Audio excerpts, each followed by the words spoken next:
Syllabus से हटके कुछ पढ़ा दे और पूछ ले, क्योंकि सीबीएसई बोर्ड बैठा हुआ है उनको कंट्रोल करने के लिए। आज आपको एक स्कूल खोलना है, 2 करोड़ रुपए की बैंक गारंटी जमा करिए, तो स्कूल उस डर में गलत नहीं करता। और सेंटर तो आप हवा में बांट दे रहे हो। तो मुझे लगता है कि एक सेंटर एफिलिएशन बोर्ड बनना चाहिए जिसको सरकार अप्रूव करेगी, और वो 1 करोड़ 1.5 करोड़ रुपए जमा करके आएगा, उसको पता रहेगा कि मैंने गड़बड़ की तो मेरा पैसा डूब जाएगा। और सरकार को यह सुनिश्चित करना पड़ेगा कि एक बच्चे का जितना पैसा वाकई में जाना चाहिए एग्जाम कराने के लिए, उसको हताश कर दिया जा रहा है। ये जो एसएससी की समस्या है, मैं 2 मिनट इस पे थोड़ा सीरियस प्रकाश डालना चाहूंगा, जिसको आप नहीं समझ पा रहे हैं। आपको अभी खाली ये लग रहा है कि एडीक्यूटी हटेगी और टीसीएस आ जाएगी और सब कुछ ठीक से चलता रहेगा। ये अगर ऐसा आप सोच रहे हैं तो ये आपकी सबसे बड़ी गलतफहमी है। और ये सिर्फ एक एग्जाम का हाल नहीं है। आज क्वेश्चन पेपर का रिमोट एक्सेस इतना सस्ता बिक रहा है कि आप उस दौड़ में हार गए। जब पहले महंगा बिकता था तो हर कोई नहीं ले पाता था, तो आपका भी सिलेक्शन हो जाता था।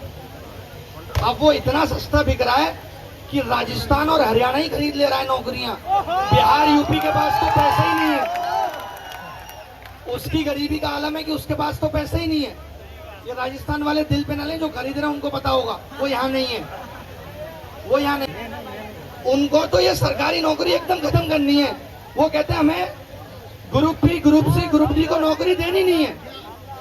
उनको जहां से वो भारत को देख रहे हैं, जिस नजरिए से, वो अगर हमारी नजर से देखें तो उनको समझ में आए कि जो बच्चा 12वीं पास ग्रेजुएट होके बैठा, उसके पास करने को क्या है।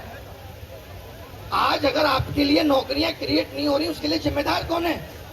आपको 10th में कुछ नहीं सिखाया गया, आपको 12th में कुछ नहीं सिखाया गया, आपको ग्रेजुएशन में कोई स्किल नहीं दी गई, कोई इनोवेशन नहीं दिया गया। अब आपसे कह रहे हैं आपके पास कुछ है ही नहीं और सरकारी नौकरी हम आपको देंगे नहीं। अब आप रोड पे घूमते रहिए और बार बार इनको जिता के भेजते रहिए। एक सरकार को हम लोगों ने 12 साल दिए, भरोसा दिया कि सबका साथ सबका विकास करेंगे। आज कहां विकास है और कहां रोजगार है, सब तिलंडी में चला गया, कुछ पता नहीं है। तो ये आवाज आपकी सरकार तक पहुंचनी चाहिए। एक दिन में नहीं ठीक होगा, 2 दिन में नहीं ठीक होगा, लेकिन सरकार मनसा तो दिखाए ठीक करने की। इनकी तो मनसा ही नहीं है।